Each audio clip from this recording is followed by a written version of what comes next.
La crisis de seguridad que transformó a Ecuador en uno de los países más peligrosos de Latinoamérica tiene múltiples factores irresponsables, siendo una cuestión compleja que no puede atribuirse exclusivamente a un individuo o grupo. Verónica Arias, ex asambleísta del país, tuvo un papel importante en la gestión de la seguridad del Ecuador durante el gobierno de Rafael Correa, toda vez que como asambleísta hacían propuestas. Su enfoque en reformas políticas y medidas de control migratorio han sido objeto de debate. Sin embargo, es fundamental reconocer que la crisis de seguridad es un problema estructural que se ha gestado a lo largo de décadas con raíces en la desigualdad social, la falta de oportunidades, la corrupción y otros factores socioeconómicos y políticos que involucran a diversos actores, desde el gobierno hasta la sociedad civil y el crimen organizado. Resolver esta crisis requiere un enfoque holístico que aborde estos factores y promueva la cooperación y la responsabilidad de todos los sectores de la sociedad ecuatoriana. Vamos a mirar. ¿Quién es el responsable de la violencia e inseguridad que vivimos? Para cierta prensa, pseudoanalistas y políticos movidos por intereses, sesgos y odios, existe un solo culpable. Pero sin duda la primera responsabilidad, la primera culpa la tiene el gobierno de Rafael Correa. Ellos son el brazo político de la... Está clarísimo. Sin embargo, analicemos detenidamente sus argumentos. 1. Acuerdos de apoyo a los grupos de delincuencia organizada. No voy a decir que fue él el que sembró la semilla, pero durante el gobierno de él empezó a instaurarse estos grupos. Uno de los argumentos es que el gobierno del presidente Correa supuestamente se alió y promovió grupos delictivos. Sin embargo, en 2016, la Agencia Antidrogas de Estados Unidos, más conocida como DEA, condecoró al gobierno de la Revolución Ciudadana por sus excelentes resultados en la lucha contra el narcotráfico, entre los que se resalta la desarticulación de más de 300 bandas de narcotráfico y 29 organizaciones criminales. También se capturó a alias Fito, alias Junior y Rasquiña, que luego fueron liberados en los siguientes gobiernos.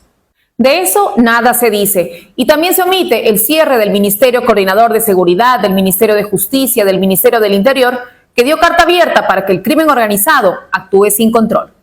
En 2022, Patricio Carrillo, el hombre encargado de la seguridad del país en el gobierno de Moreno y de Lasso, admitió que en el gobierno del presidente Correa los resultados en materia de seguridad fueron exitosos y que lamentablemente en el gobierno de Moreno se realizaron recortes en esta área tan sensible. Si todo funcionó bien, si todo funcionó mal, no sé, pero en términos generales los resultados sí son mandatorios y eso creo que era un tema de fortaleza y había que fortalecer. Y no hay cómo desconocer esos asuntos. Tal vez la mala decisión fue aplicar una política de austeridad donde no se debía.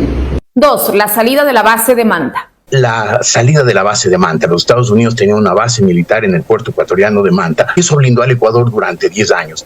Este argumento no tiene sentido si comparamos el histórico de muertes violentas en el país. Mientras estuvo la base de Manta, fue de 17 homicidios por cada 100.000 habitantes. Y con la Revolución Ciudadana, sin la base de Manta, fue de 5.8 homicidios por cada 100.000 habitantes. Es decir, la violencia disminuyó en un 300%, lo que nos llevó a ser declarados el segundo país más seguro de la región. Por si fuera poco, el embajador de Estados Unidos, Todd Chapman, decía en 2018 que las bases militares fueron hace 20 años una alternativa para combatir el narcotráfico, pero que ahora existen otros mecanismos. La base de Manta funcionó muy bien en su tiempo. Fue un acuerdo hecho 20 años atrás, Andrés, 20 años atrás. Ahora hay nuevos mecanismos, nueva tecnología, nuevas disciplinas que nosotros podemos usar.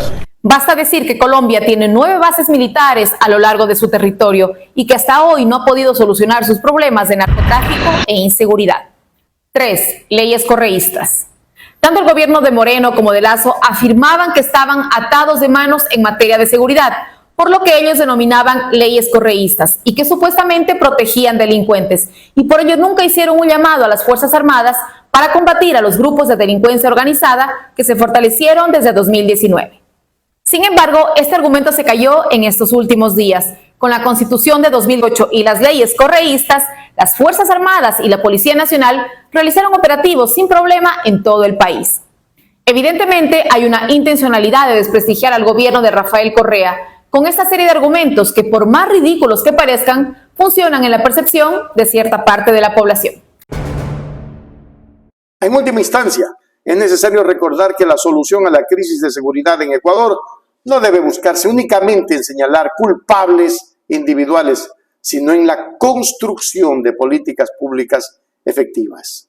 La inversión en educación y empleo, la lucha contra la corrupción y la promoción en una sociedad más justa y equitativa son necesarias para comenzar a cambiar este país.